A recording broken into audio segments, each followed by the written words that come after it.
మీ మోకాల నొప్పులకు ఎటువంటి సర్జరీ లేకుండా ఎపియాన్ పెయిన్ క్లినిక్ అందిస్తున్న అత్యాధునిక చికిత్స. కామన్ అయినటువంటి విషయాలు ఏంటంటే బీపీ అండ్ షుగర్. ఇక మామూలు వేరే ఈ పెద్ద పెద్ద రుగ్మతలు, హెల్త్ ఇష్యూస్ అవును. అనేటువంటిది వేరు. కానీ ప్రతి శరీరంలో కామన్‌గా ఉన్నటువంటి ఈ 2 బీపీ అండ్ షుగర్. ఈ విషయంలో మీకు ఎలాంటివి ఏమైనా ఉన్నాయా? షుగర్ గాని, బీపీ గాని వచ్చిందా? వస్తే అసలు మా ఎలా ఫ్యామిలీలో మెయింటైన్ మాకెవరికి చేస్తారు? షుగర్ లేదండి. ఓహో! మా ఫాదర్‌కి షుగర్ లేదు, మా మదర్‌కి షుగర్ లేదు, నాకు షుగర్ లేదు. హుహు. మా అబ్బాయికి షుగర్ లేదు, మా అమ్మాయికి షుగర్ లేదు. హుహుహు. గ్రేట్. కానీ హుహు. ఇంటికొచ్చిన కోడలికి కొద్దిగా షుగర్ ఉంది. హుహు. నేను చేసుకొని మా ఆవిడకి షుగర్ ఉంది. హుహుహు. కానీ మా పిల్లలకి రాలా. ఓకే. ఓహో! గ్రేట్. సో, అదృష్టం. షుగర్ ప్రాబ్లమ్ లేదు. హ్మ్. బీపీ మాత్రం నాకు చిన్నప్పటి నుంచి అస్సలు బీపీ ఉండేది కాదు. హ్మ్. సినిమాల్లోకి వచ్చిన తర్వాత ఒకసారి హైదరాబాద్ కూడా షిఫ్ట్ అయిన తర్వాత హ్మ్. మన పార్క్ ఉంది కదా, కేబీఆర్ పార్క్. హ్మ్. పార్క్‌లో నడుస్తూ ఉంటా. హ్మ్. సాటర్‌డే, సండేలు అపోలో హాస్పిటల్‌లో ఎవరో తీసుకొని చిన్న క్యాంప్‌లాగా పెట్టి చూస్తా ఉంటారు. అవునవును. అవును. ఓ రోజు చూసి నాకు అక్కర్లేదయ్యా అని చెప్పా. రండి సార్ ఊరినే ఒకసారి బీపీ చూపించుకోండి అన్నాడు. హ్మ్. అంటే చూసుకో అన్నా. హ్మ్. చూసుకో కరెక్ట్‌గా ఉందా అన్నా. లేదు సార్ కొంచెం ఎక్కువ ఉంది అన్నాడు. హ్మ్. తప్పు చూసాడు మళ్ళీ చూడన్నా. హ్మ్. మళ్ళీ చూసుకోవడం అంతే ఉంది సార్. హుహు. ఏంటిది బీపీ, నాకు అసలు బీపీ లేదు కదా అనుకున్నా. హ్మ్. ఇంటికి వెళ్ళిన తర్వాత డాక్టర్ గారికి ఫోన్ చేసి ఇది వాకింగ్ నడిచి వస్తున్నానండి. నడిచి వచ్చిన తర్వాత ఇట్లా అడిగాను. హ్మ్. బీపీ ఉందండి అన్నాడు. అంటే మీరు నడిచి వచ్చిన తర్వాత కూడా నీకు బీపీ ఉందంటే నీకు బీపీ ఉంది. హుహుహు. నువ్వు నడవకుండా ఇంట్లో కూర్చున్నప్పుడు చూసినప్పుడు కొంచెం ఉందన్నా కూడా అది లైట్‌గా వదిలేయొచ్చు. హ్మ్. బట్ 1 అవర్ నడిచి వచ్చిన తర్వాత వెంటనే చూస్తే నీకు షుగర్ ఉంది అనంటే డెఫినిట్‌గా నీకు షుగర్ ఉంది. బీపీ ఉంది. సారీ హ్మ్. బీపీ. నీకు బీపీ ఉంది. హ్మ్. అందుకని జాగ్రత్తగా ఉండు అని చెప్పి ఒక టాబ్లెట్ ఇచ్చారు. పెట్టారు. హుహు. అది ఇప్పటికీ వేసుకుంటున్నా అంతే. ఆ ఒక టాబ్లెట్ తప్ప అంతకంటే వేయకూడదు. హ్మ్. హ్మ్. బీపీ. హ్మ్. అందుకని బీపీ పెరగకుండా కూడా మ్యాక్సిమం జాగ్రత్తగా చూసుకో. ఇంకొక కామన్ డిసీజ్ ఏంటంటే ప్రతి ఒక్కరిలో కూడా ఉంటుంది ఇండైజెషన్, హైపర్ ఎసిడిటీ. ఎసిడిటీ అనేటువంటిది లేకుండా ఏమి తిన్నా ఫుల్ తేపులు రావటం, గుండె మండటం ఇలాంటి కామన్ ఇష్యూస్ ఉన్నాయి. ఈ కామన్ ఇష్యూ అనేటువంటిది ప్రతి ఒక్కరిలో ఉంటుందండి. ప్రతి ఒక్కరు పొద్దున్నే లేగానే ఏదో ఒక ప్రజోల్, ఒమేప్రజోల్, జింటాకు, హిస్టాకు, ఒమేప్రజోల్, పెంటాప్రజోల్, ఎసోమోప్రజోల్. పేర్లని బాగా తెలిసి నీకు వాడుతూ ఉంటావా? I'm a constant user. అవునా? సో ఈ ప్రజోల్స్ వాడటం కానీ ఆ ఇండైజెషన్ ఇష్యూస్ ఏమైనా ఉన్నాయా మీకు?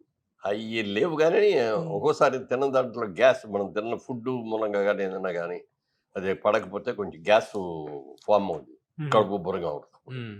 ఇక అప్పుడైతే ఊరినే సింపుల్‌గా ఏం చేస్తానంటే కొంచెం ఒక్కపొడి తీసి నోట్లో వేసుకొని దాన్ని నవలకుండా అలాగే హ్మ్.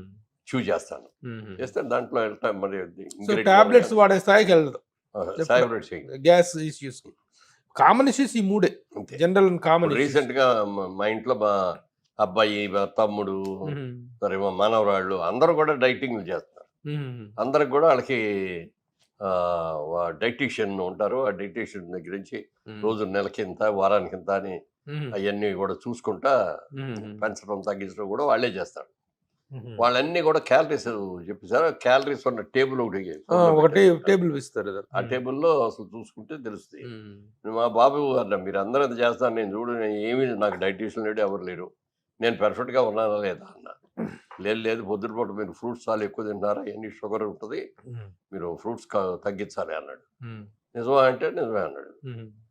తగ్గించాను. ఇప్పుడు హ్మ్. మార్నింగ్ లేవగానే హ్మ్. నో బ్రేక్‌ఫాస్ట్, హ్మ్. రాగి జావ తాగుతాను. హ్మ్. టీ తాగితే గ్రీన్ టీ తాగుతాను. హ్మ్. హ్మ్. అందులో షుగర్ గాని హ్మ్. ఏమంటారు పాలు గాని ఉండవు. అలాగే సినిమా ఇండస్ట్రీలో ఈవినింగ్ పార్టీస్ ఇవన్నీ చాలా కామన్. వీటిల్లో ఓహ్, ఎంత వద్దనుకున్నా కూడా కొన్ని సందర్భాల్లో ఆ సోషల్ డ్రింకింగ్ అనేటువంటిది ఆ పాయింట్ ఆఫ్ వ్యూలో మీరు ఎలాంటి రిస్ట్రిక్షన్‌లో ఉంటారు? ఎలా అవాయిడ్ చేస్తారు? ఎలా ఒకవేళ తీసుకుంటే ఏ డోసేజ్‌లో తీసుకుంటారు? అదెలా మెయింటైన్ చేస్తారు?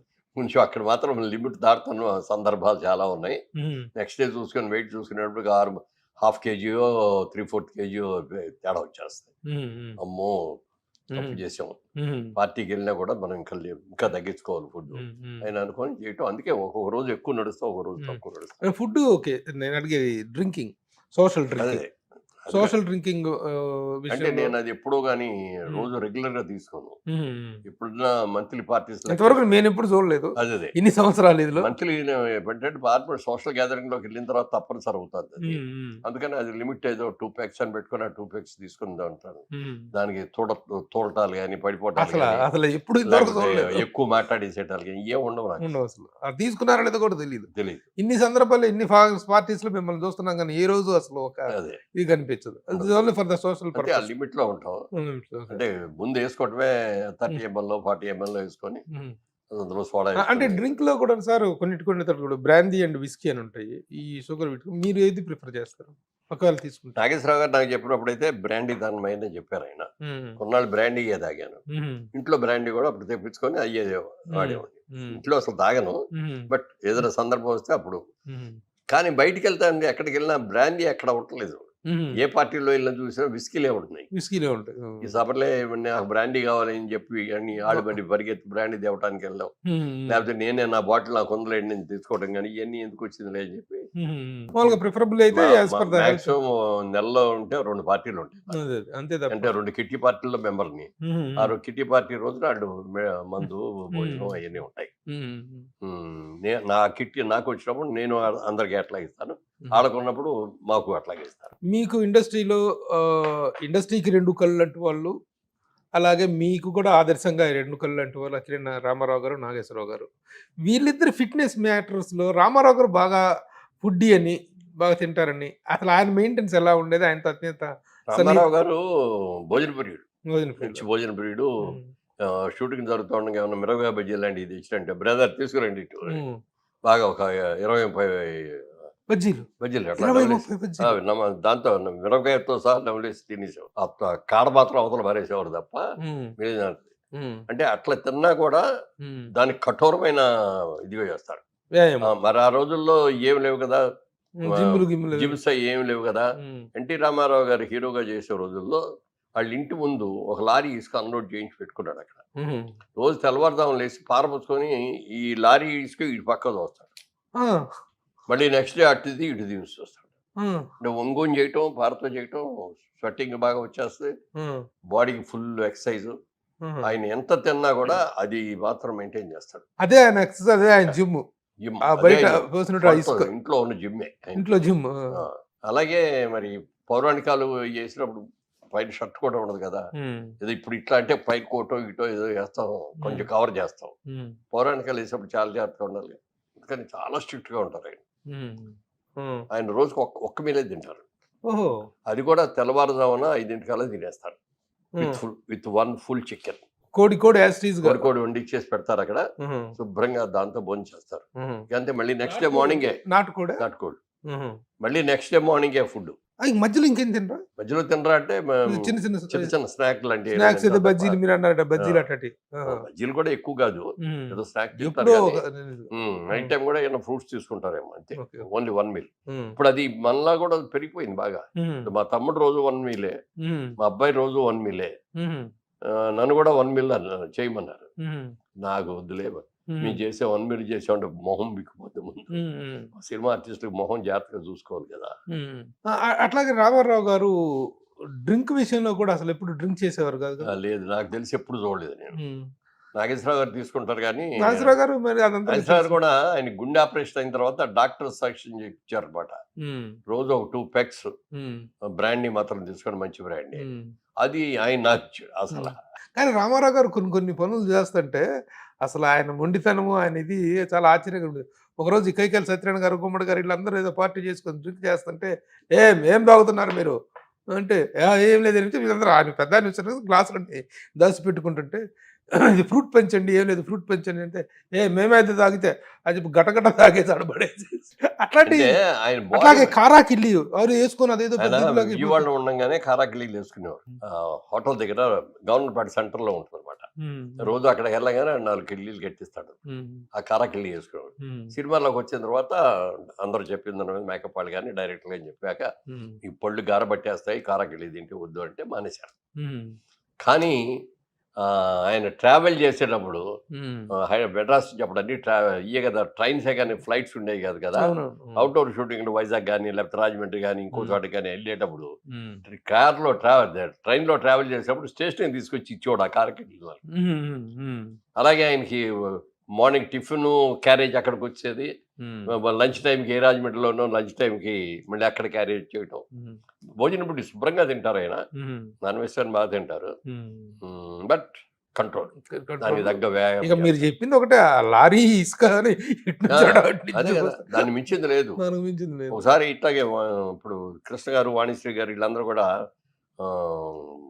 పాన్ వేసుకొని తోమపాకులు అందరూ కిమామ్ అని చిన్న చిన్న బాటిల్స్ లో ఉంటాయి.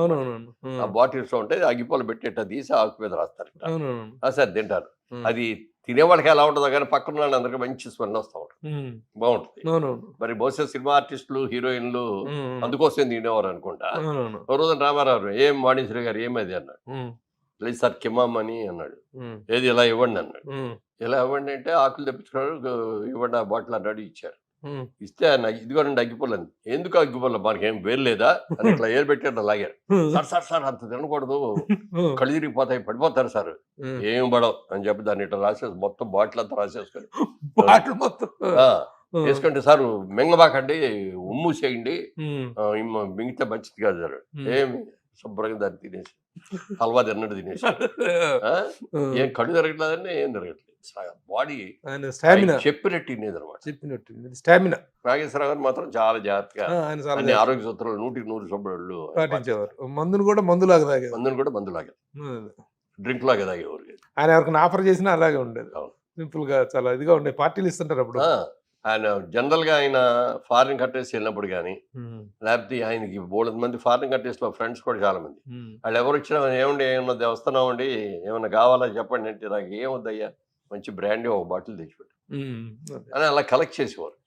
కలెక్ట్ చేసి అన్ని ఇంట్లో పెట్టేసి ఆయన బర్త్డే రోజున అన్ని ఓపెన్ చేసి. So this is all about your fitness. Very good sir. Fitness విషయంలో నిజంగా మిమ్మల్ని ఫాలో అవటం అనేది, మీరు మెయింటైన్ చేసినటువంటిది very inspiring way of living. అది చాలా హ్యాపీ. ఈ విషయాన్ని మా సుమన్ టీవీతో షేర్ చేసుకున్నందుకు సుమన్ టీవీ, ఎందుకంటే we're making a special programme, the fitness mantra of a celebrity fitness mantra అని ప్రోగ్రామ్ చేస్తున్నాం. దాన్ని ముందుగా మీతో స్టార్ట్ చేయడం అనేటువంటిది చాలా హ్యాపీ. మీరు సమయం కేటాయించినందుకు చాలా చాలా థ్యాంక్స్. ఎందుకంటే ఆరోగ్యమే మహాభాగ్యం అనేది సామెత ఉంది. అవును, మనం ఏం తింటున్నాం, ఎంత తింటున్నాం, ఎలా తింటున్నాం అనేది కూడా మన అవగాహన లేకుండా ఉంటే మనకి మనమే అనారోగ్యం పాలవుతాం. ఎంత కాలం బతికా ఉన్నది కాదు ముఖ్యం, ఎంత ఆరోగ్యంగా ఉన్నాం అనేది ముఖ్యం. ఈ ఫైనల్ కొటేషన్ అదిరిపోయింది అంతే. Thank you sir, thank you very much. నమస్తే. సుమన్ టీవీలో మీ పర్సనల్ అండ్ బిజినెస్ ప్రమోషన్స్ కోసం కింది నెంబర్కి కాంటాక్ట్ చేయండి.